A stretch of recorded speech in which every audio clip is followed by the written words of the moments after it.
प्रेम और भक्ति भाव से बोलिए, चौथ माई की जय। हे माँ, आपके चरणों में सिंदूर अर्पित है, मुख पर करुणा की ज्योति छाई है, मस्तक पर चंद्रमा जैसा सौंदर्य और दोनों हाथों में वरद मुद्रा से आशीष की वर्षा हो रही है। भादो चौथ माता, हम अपने तन, मन और वचन को आपके चरणों में अर्पित करते हैं। हे सुख संपन्नता देने वाली, संतान रक्षा करने वाली, संकट हरने वाली और भक्तों की रक्षा करने वाली मंगलमयी माता, यदि पूजा, व्रत या कथा में हमसे कोई भूल हो जाए तो अपनी कोमल कृपा दृष्टि से हमें क्षमा करें। आपकी असीम ममता और स्नेह ही हमारा सबसे बड़ा सहारा है। भादो चौथ का व्रत भाद्रपद मास के कृष्ण पक्ष की चतुर्थी तिथि को किया जाता है। यह व्रत विशेष रूप से संतान की लंबी आयु, सुख समृद्धि और परिवार की मंगल कामनाओं के लिए किया जाता है। मान्यता है कि इस दिन चौथ माता की पूजा करने और उनकी कथा सुनने से जीवन के संकट दूर होते हैं और संतान की रक्षा स्वयं माता करती है। जो स्त्रियां यह व्रत करती हैं, उनके घर में सुख, शांति और सौभाग्य का वास होता है। एक बार एक बूढ़ी माई थी जिनका एक ही बेटा था। बूढ़ी माई अपने बेटे के लिए 12 महीनों की चारों चौथ किया करती थी। बेटा लकड़ी लेकर आता और दोनों माँ बेटा उन्हें बेचकर अपना गुजारा किया करते। बूढ़ी माई रोजाना लकड़ी में से 2 लकड़ी रख लेती और चौथ के दिन बेटे से छुपकर बेचकर सामान लाती और 5 पुए बनाती थी।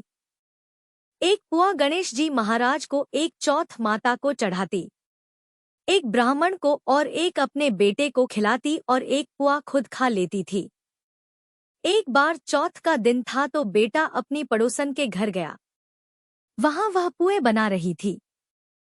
तो उसने पूछा, आज क्या है जो पुए बना रखे हैं? पड़ोसन बोली, मैंने तो आज ही बनाए हैं, पर तेरी माँ तो चारों चौथ को पुए बनाती है। उसने जाकर अपनी माँ से पूछा, माँ तू रोज पुए बनाती है, मैं इतनी मेहनत से कमाता हूँ। बूढ़ी माई कहने लगी, बेटा मैं तो चौथ माता का व्रत करती हूँ। तब बेटा बोला, माँ तू मुझे रख ले या चौथ माता को ही रख ले। बूढ़ी माई बोली, मैं तो तेरे लिए ही चौथ का व्रत करती हूँ, इसलिए मैं तुझे छोड़ सकती हूँ, पर चौथ माता को नहीं। बेटा मारे गुस्से के घर से जाने लगा तो बूढ़ी माई बोली, जा रहा है तो मेरे हाथ से यह आंखें लेते जा, जहां संकट आए वहां ही पूर देना। बेटे ने सोचा, बात तो झूठी है, पर ले चलने में क्या बुराई है, और वह चलने लगा। जब वह थोड़ी दूर ही पहुंचा था कि उसने देखा आगे खून की नदी बह रही थी। कहीं से भी रास्ता नहीं मिला तो आंखा पोर कर बोला कि चौथ माता अगर तू सच्ची है तो मुझे रास्ता मिल जाए। ऐसा कहते ही झट से उसे रास्ता मिल गया।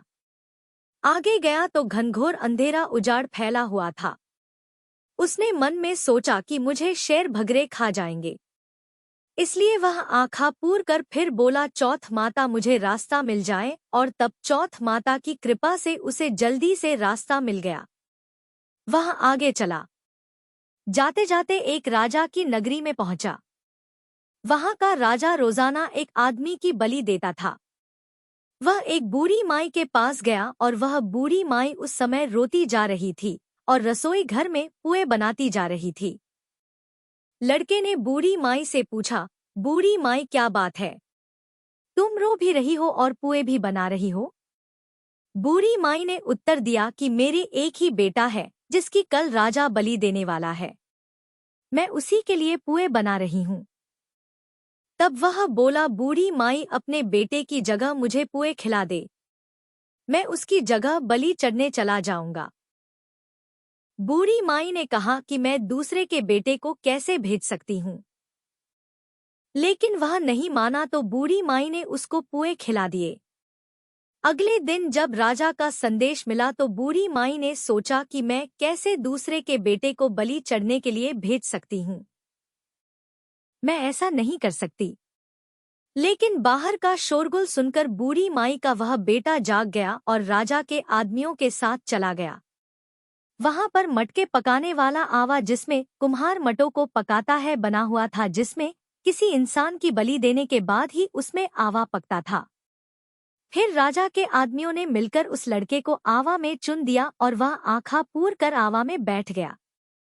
पहले तो आवा पकने में कई कई दिन लग जाते थे, लेकिन इस बार एक ही दिन में आवा पक गया और मिट्टी के घड़े सोने चांदी के बन गए।